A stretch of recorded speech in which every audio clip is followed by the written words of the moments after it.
A heavenly flying angel whose sole purpose is judgment, whether that be providing divine healing to her allies or righteous fury towards her enemies. And though everyone initially sees her as the boring solo healer, Vadasi has become quite a nuisance over the past couple weeks with this interesting shift into a healing meta, as everyone is starting to really recognize her power. Hello everyone, Wolfie from GG Unleashed here, and today I'm going to go all statistic rant mode about Vadasi and how not only is she insanely strong, but she might be downright broken in the hands of even a competent player. Now I'm going to start this off by stating I do recognize that every hero has the potential to be amazingly strong with the right player. Yes, individual skill does matter, and yes, every hero is entitled to their own strengths and weaknesses. However, with Vadasi, the strengths and weaknesses are much too far in between in my opinion.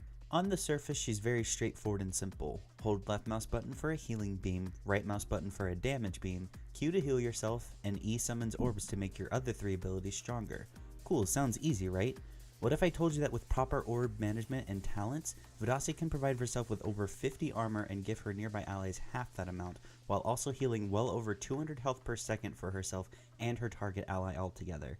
To some that might not sound so bad, in fact it just sounds like a really good support. But what if I told you that Vadasi can perform these feats continuously as early as level 6, as in never ending? Don't believe me? Let's dive into the talents of this build and I'll prove it to you. We'll start with a talent called Light of Judgment. This is an upgrade on your healing beam that causes your healed ally to emit an aura that deals damage to the closest enemy around them. We're going to pair this with Another's Keeper, which is an upgrade on your focus that provides a passive 10% increase to all healing you put out.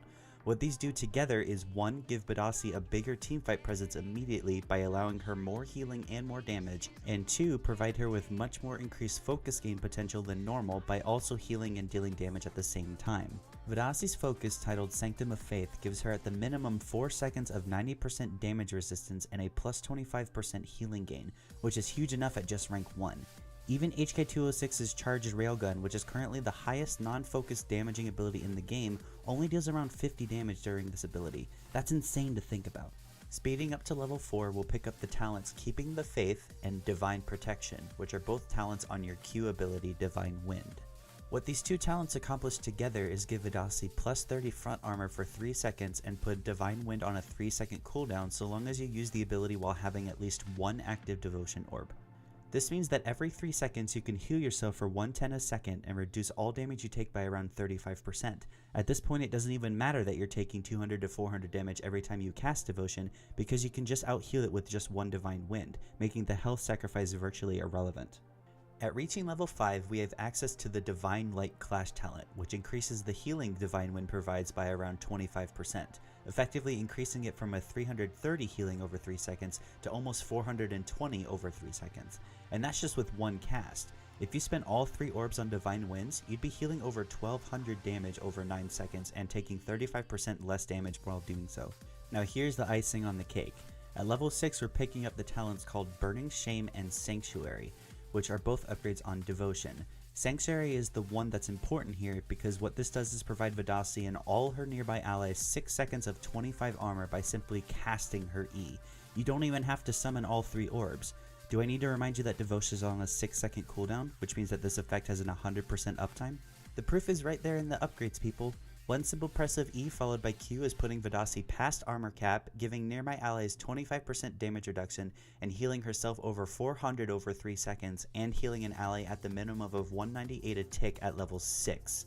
Honestly, it's kinda disgusting. And as someone who's actually liked playing Vadasi for a long time now, I'm ashamed of myself for not discovering this build sooner. I could go even further by including the During Clash portion of her Clash talent or other talents like Amity or Determination, but I don't even think I have to.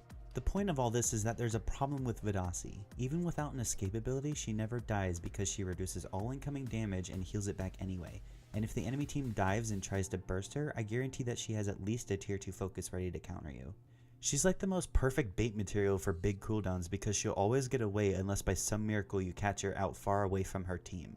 In some way, this iteration of Vadasi almost puts her on par with Margrave in terms of tankiness. And she can heal for massive amounts too. This shouldn't be a thing. Virtually her only weakness at this rate is her technically low health pool and that she can't exactly do tons of damage, but that's irrelevant because no one on your team will ever die anyway. So the question now becomes, what should Motiga do with her? Is it something as simple as changing a few numbers around or moving or replacing upgrades? or something far more complex like giving her abilities new functions or giving her brand new spells altogether. Right now we have a monster on our hands, one that can pretty much perform any basic role, a tank healer mage if you will, and I dread the fact that I've heard from a reliable source that they're looking to buff her, but that's just my opinion. What do you guys think? Alright, that's gonna be it for this ranty video. Please leave comments and let me know what you guys think. Also leave a thumbs up if you enjoyed watching, and don't forget to subscribe for more incoming videos. Have a good day, and I'll see you guys on the airship.